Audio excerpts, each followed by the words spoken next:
दोन गृहस्थांचे पुत्र देशांतरामध्ये गेले आणि नंतर एकाचा त्या तिसऱ्याच माणसाने एकाचा पुत्र मेलेला नसून मेला असं सांगितलं आणि एकाचा पुत्र मेला असून जिवंत आहे असं सांगितलं. ज्याचा पुत्र मेलेला आहे त्याला सांगितलं तुझा पुत्र जिवंत आहे आणि तो नंतर माघारी येणार आहे, त्याला आनंद झाला.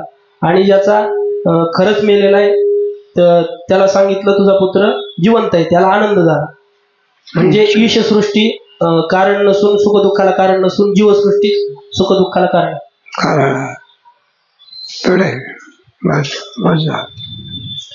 या रीतीने विद्यारण्यांनी जीवसृष्टी आणि ईश्वरसृष्टी अशी दोन प्रकारची सांगितली आहे. जीवसृष्टी जागृती मधली कोणती सृष्टी, ईश्वर सृष्टी, दोन सृष्टी आहे. जीवसृष्टी आहे ना, अगोदर मनात येत असे मग क्रियेमध्ये येत असे, त्याला जीवसृष्टी म्हणायचं. मन तयार करताना आणि सगळी दिसते ईश्वराची सृष्टी, ही जीवाची सृष्टी आहे. जीवसृष्टी दुःखाला कारणीभूत आहे, ईश्वर सृष्टी दुःखालाही कारणीभूत नाही, सुखालाही कारणीभूत नाही. पुढे त्या जीवसृष्टी प्रातिभासिक आणि ईश्वर सृष्टी व्यावहारिक आहे. अशीच अनेक ग्रंथकारांनी तीन प्रकारची सत्ता सांगितली आहे. असं तुमचा पुष्कळ वेळा होऊन गेला की 5व्या तरंगात झाला, 4थ्या तरंगात झाला. तीन सत्ता मांडल्या का? कोणत्या तीन सत्ता? पारमार्थिक सत्ता, व्यावहारिक सत्ता, प्रातिभासिक. त्याची लक्षणं ज्याचा तिन्ही कालात बाध होत नाही ती पारमार्थिक सत्ता, ज्याचा ब्रह्मज्ञानानेच बाध होतो, ब्रह्मज्ञानाशिवाय कशानेच बाध होत नाही ती व्यावहारिक सत्ता, आणि ब्रह्मज्ञाना वाचून ज्याचा बाध होतो ती प्रातिभासिक सत्ता. सगळ्या इतिहासामध्ये तीन सत्ता आहे. परमात्म्याचा कधी बाध होत नाही म्हणून कोणती सत्ता पारमार्थिक सत्ता.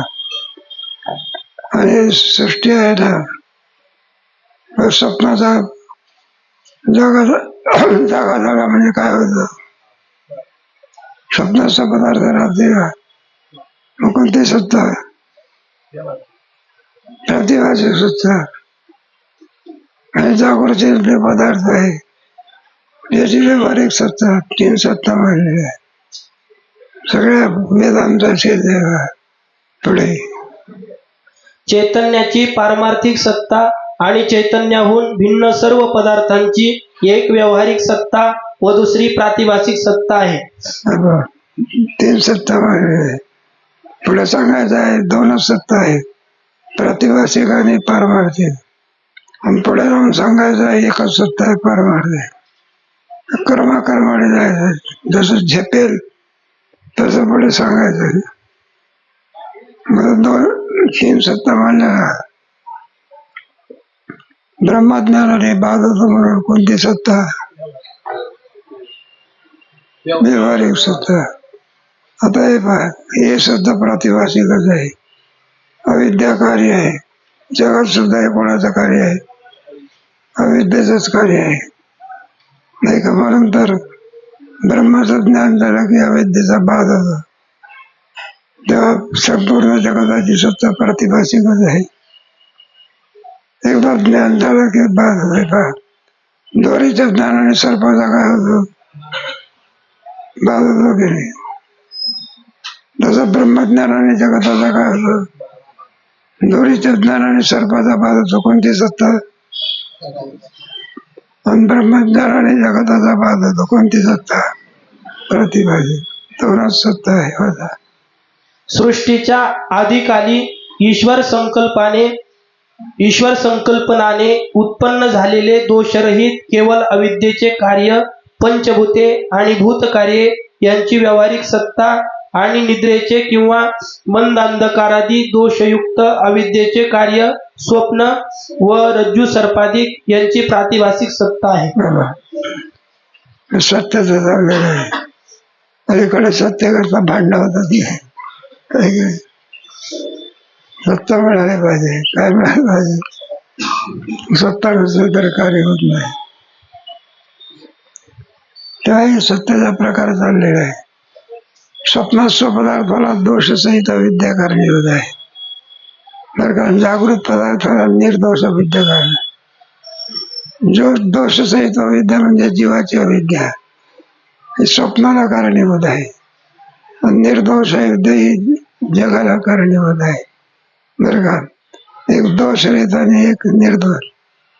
सगळी जागृतीमध्ये होणारे पदार्थ हे सगळे निर्दोष अविद्येचं कार्य आहे. स्वप्नाधिकामध्ये होणारे, भ्रमामध्ये होणारे जे कार्य ते सगळे दोषसहित अविद्या आहे.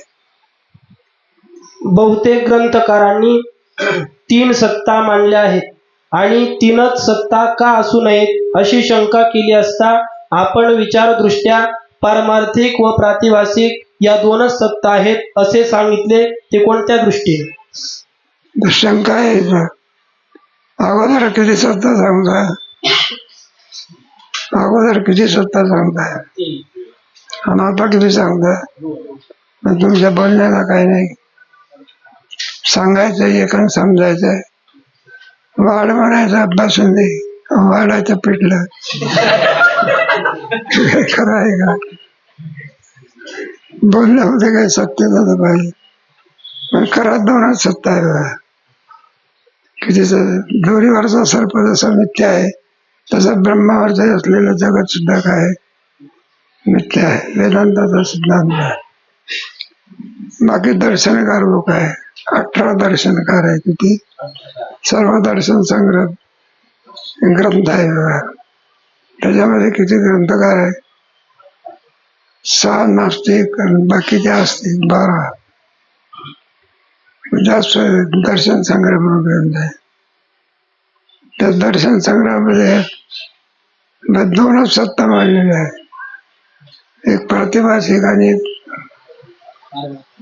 दोरीचं ज्ञान झाला की सर्पाचं काय होतं? कोणती सत्ता? ब्रह्माचं ज्ञान झालं की जगताचं काय होतं? कोणती सत्ता? प्रातिभासिक. पण जोपर्यंत आपण स्वप्नात आहोत तोपर्यंत आपण स्वप्न खोटं समजतो का खरं समजतो? खरं समजतो. त्याप्रमाणे आपण जोपर्यंत ईश्वर सृष्टीमध्ये वावरतो तोपर्यंत ईश्वर सृष्टी खोटी आहे मानत असतो का खरी मानतो? अरे खरी मानतो ना. एखाद्याला शिवी देऊन टाकी 2-4 झोपडं दिसत दुसरं शिवी का नाही? शिवी का मानली त्यांनी? खरी मानली. खरोखरच मला काय दिली मग शांत राहतो का? कोणती सत्ता व्यवहारीचं आहे काय? जर राग येण्याचं कारण काय? अभ्यास आणखी शिवी दिली म्हणा, पण देवला लुटोपुटी दिली. तो कामापुरतं काय केलं? राग आपलं. एखादा बाप वगैरे असतो ना, कधी कधी एखाद्या पोराची स्तुती करतो आणि आपल्या पोराचं थोडंसं राग करतो. मग त्या मुलाला वाटत असते आपल्या बापाने आपल्यावर खरोखरच राग केलेला आहे. मग त्याचा बाप सांगत असतो, बरं का म्हणलं त्या पोरा करता तुझ्यावर राग केला, खरोखर केलं का आणलं? मग सर्व सृष्टी कशी आहे? प्रातिभासिक आहे. पण व्यवहार होतो ना, म्हणून व्यावहारिक सत्ता. पुढे 3 प्रकारच्या सत्ता मांडण्यास कारण व त्याचे फल. श्री गुरु, परमात्म्या व्यतिरिक्त सर्व पदार्थांची एकच प्रातिभासिक सत्ता असली तरी व्यवहारात घटादी पदार्थांस सत्य मानतात आणि स्वप्न शुक्ती रजतादी पदार्थांस मिथ्या मानतात. मिथ्या आपण एका व्यवहारामध्ये एक आपण सत्य मानतो, एक आपण मिथ्या मानतो. जेव्हा जसं हे असते तसं, जसं स्वप्न तसे जागृती, जशी जागृती तसंच स्वप्न. या दोघांमध्ये काही फरक नाही. क्रमाक्रमाने सांगायचं आहे. पुढे येणार आहे जागृती सुद्धा कशी मिथ्या आहे हे सुद्धा सांगणार आहे. आणि स्वप्न मिथ्या चाललेलं आतापर्यंत. स्वप्न मिथ्या काय आहे? त्याला योग्य देश नाही, योग्य काय नाही. स्वप्न कुठे पडत असतात? पैतात नाडीमध्ये. मानोक्य उपनिषद सांगायला किती वेळपर्यंत पडते? 2-4 दिवस पर्यंत. किती वेळ पडते? आणि त्याच्यामध्ये 10-12 सप्ताह पुढे सगळ्याचे ज्योतिर्लिंग कोण्या महाराजाचं कीर्तन करतो माहिती. महाराजांनी विठ्ठल म्हटलं, त्या विठ्ठल गेलं की पळत पाहते काही नाही. स्वप्न किती पडलं होतं. एवढ्या म्हणजे शक्य आहे काय? मग कोणती सत्ता द्यायची प्रतिभाची बरे. म्हणून स्वप्न काय आहे? योग्य देश नाही, योग्य काय नाही, काल नाही, आहे का नाही? क्षणभर तर पडते. आणि त्या स्वप्नामध्ये आपण जोबा दिसतो, आजोबा दिसते, बाप दिसते, नातू दिसते, इतके कुठे क्षणभरात उत्पन्न होते. योग्य काल आहे का? या लोकसमजुतीचा स्वीकार करून पुष्कळ ग्रंथकारांनी 3 सत्ता मांडल्या आहेत. त्यांचा उपयोग स्वप्नास दृष्टांत करून जागृतीतील पदार्थ मिथ्या ठरविण्यास होतो. स्वप्न दृष्टांताने जागृती मिथ्या झाली असता चैतन्य व्यतिरिक्त सर्व जागृत स्वप्न पदार्थांची एकच प्रातिभासिक सत्ता राहते. जसं स्वप्न आहे मिथ्या ठरलं की नाही, क्षणभर दिसते, योग्य देश नाही, काल नाही. जागृत पदार्थ सुद्धा योग्य देश नाही, योग्य काल नाही. उपनिषदामध्ये सांगितलं आहे. स्वप्नाला थोडा काल तरी आहे, देश तरी आहे, पण जागृतीला देशही नाही आणि काही नाही, कालही नाही. मग स्वप्नापेक्षाही सुद्धा जागृती काय आहे? मिथ्या आहे, पुढे येणार आहे. या अभिप्रायाने आम्ही चैतन्याची पारमार्थिक सत्ता आणि चैतन्य भिन्न सर्व पदार्थांची प्रातिभासिक सत्ता अशा 2च सत्ता सांगितल्या. नंतर सत्ता आहे. चैतन्य भिन्न पदार्थ जे आहेत त्यांची प्रातिभासिक सत्ता आणि चैतन्याची कोणती सत्ता?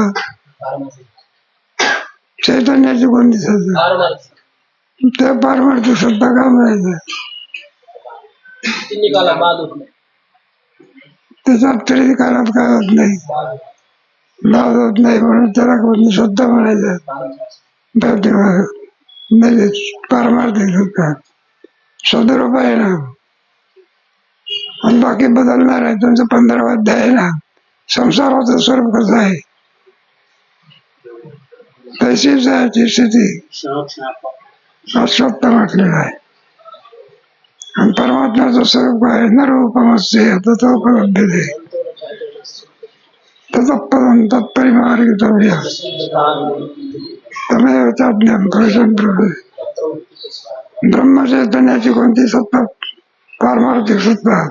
संसाराची मांडली तर व्यावहारिक आणि प्रतिभा. अनित्य पदार्थ जे असतात ना त्याच्या 2 सत्ता, व्यावहारिक आणि प्रातिभासिक. कोणते पदार्थ? अनित्य. अनित्य कोण आहे? परमात्मा. त्याची पारमार्थिक सत्ता नित्य समजणं. सगळा संसार जो आहे तो नित्य आहे का अनित्य आहे? ते बी संसार आहे असं समजतात. जाणीचे अनित्यता मग वैराग्य दौडीता. 15व्या अध्यायामध्ये काय सांगितलंय? संसाराचं अनित्यत्व. आणि जिथे अनित्यत्व असते तिथे मिथ्यात्व असते. बरं का? म्हणून स्वप्नाप्रमाणे जागृती आहे. म्हणजे स्वप्नाची सत्ता ती जागृतीची सत्ता. जागृती आणि स्वप्न यात यत्किंचित सुद्धा विलक्षणता नाही. मग दोघांचे काय मानलं असतं आपण, काही विलक्षणता तर पाहिजे. सारखेपणा असतं. जसं स्वप्न तसं जागृती, जशी जागृती तसं स्वप्न. त्याच्यामध्ये विलक्षणता काही नाही. 2 मधले असते पण सारखेपणा आहे अगदी. दुधात दूध मिळवतात. ही जाती आहे काही एक रूपच आहे. दोघांमध्ये विलक्षणता आहे का? सारखेपणा आहे. दुधात काय मिसळले जाते? आणि दुधात पाणी मिसळत होतं. पाणी वेगळं आणि दूध बरं का. दुधापासून दही निघते, पाण्यापासून दही निघते का? मग विलक्षणता आहे, विलक्षण समस्या. पुढे शिष्य, जागृत पदार्थांची आणि स्वप्न पदार्थांची मुळीच विलक्षणता नाही हे कसे? मग जागृत पदार्थ आणि कोणते स्वप्नस्थ पदार्थ विलक्षणता असते तर काय म्हणलं असतं. मग मात्र आपण हे केलं पण विलक्षण राहिलं. पण घोडा आणि गाढव आहे, दोन्ही एक आहे का? मग घोडा आणि गाढव याच्यात विलक्षणता आहे का? आहे का? नाही आलं का लक्षात? गाढवाला घोडा म्हणता का नाही? घोडाला काय म्हणत नाही, का म्हणत नाही? दोघांमध्ये साम्य नाही. आणि तेच गाढवाचा पिलू असेल तर दोघांमध्ये काय म्हणून साम्यता लागते. तुमच्या याच्यामध्ये नाही का? जाऊ दे आपल्याला. पक्षामध्ये असते का नाही? नंदोकाच्या पक्षामध्ये का म्हणत नाही? अमक्या पक्षात कोणते आहे? म्हणलं भाजपमध्ये, म्हणलं काँग्रेसमध्ये का नाही? विलक्षणता नाही. जागृत पदार्थोत्पत्तीस देशकाल कारण नाहीत म्हणून तेही मिथ्या. श्री गुरु, जसे देशकाल सामुग्री वाचून स्वप्नात हस्ती पर्वतादी पदार्थ उत्पन्न होतात म्हणून मिथ्या आहेत, तशीच आकाशादी प्रपंच सृष्टी देशकाल सामुग्री वाचून ब्रह्माचे ठिकाणी उत्पन्न होते म्हणून मिथ्या आहे. स्वप्न काय मिथ्या? योग्य देश नाही, योग्य काय नाही, काल नाही, नाही का? एखादा जागृतीतल्या झाडाला फळं यायचे असेल तर अगोदर मोर यावं लागतं, पुढे फळं यावं लागते, ते पिकावे लागत असते. हे कोणत्या अवस्थेमध्ये? जागृतीमध्ये. स्वप्नामध्ये का मोर येत असतो का? हे एकाएकी झाडं दिसते, फळं दिसते. स्वप्न वेळ किती पडलं, क्षणभरात कुठे झाडाला फळ येते का? म्हणून स्वप्नस्थ पदार्थ सत्य आहे का मिथ्य आहे? मिथ्य आहे. जागृतीतले पदार्थ विलक्षण आतापर्यंत सत्य समजत, पण जागृतीतले पदार्थ सत्य नसून काय आहे? मिथ्य आहे. दोन्ही सारखे पण आहे.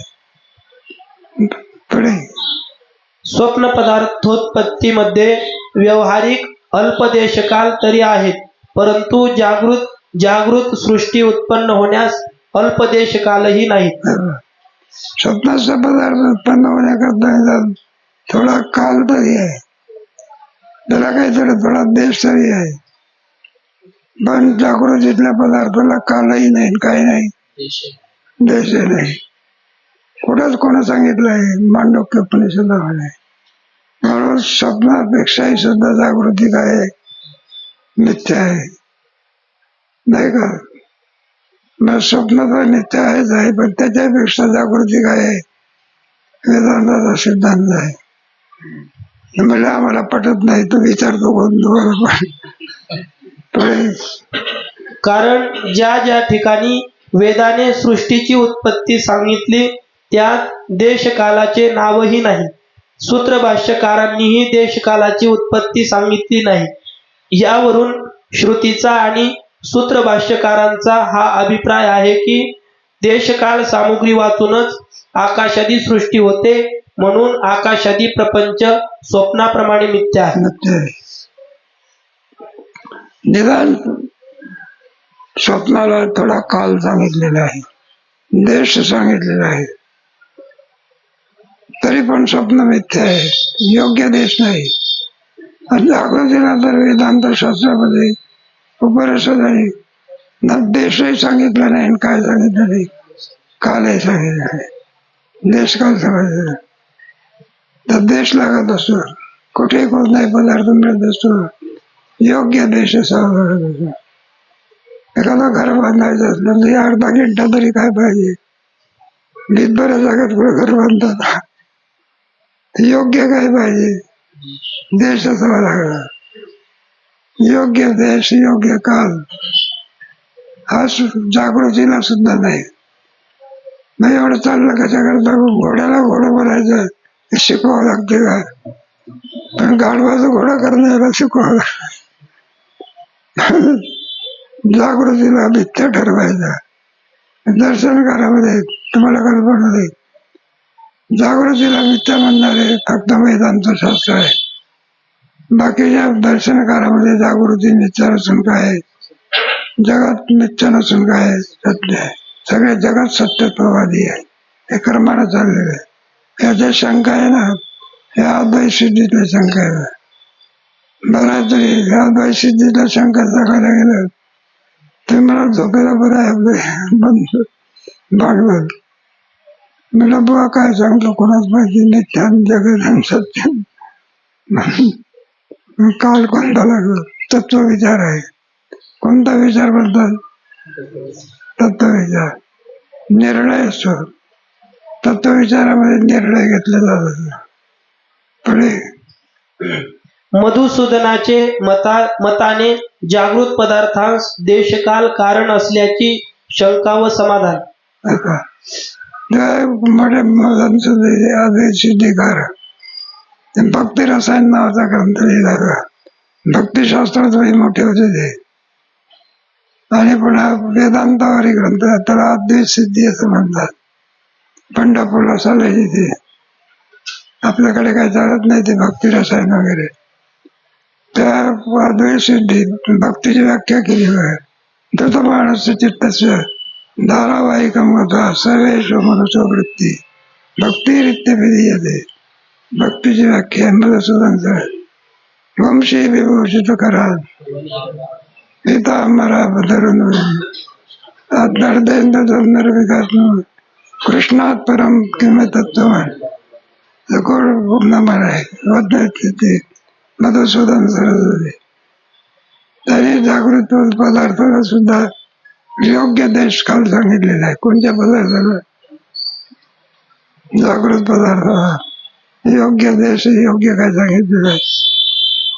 त्याचा आधी विचार पुढे करू, उद्या करू. साधक आश्रमामध्ये कीर्तन आहे. 7-8 बरं आहे. तिथे तत्व विचार सांगू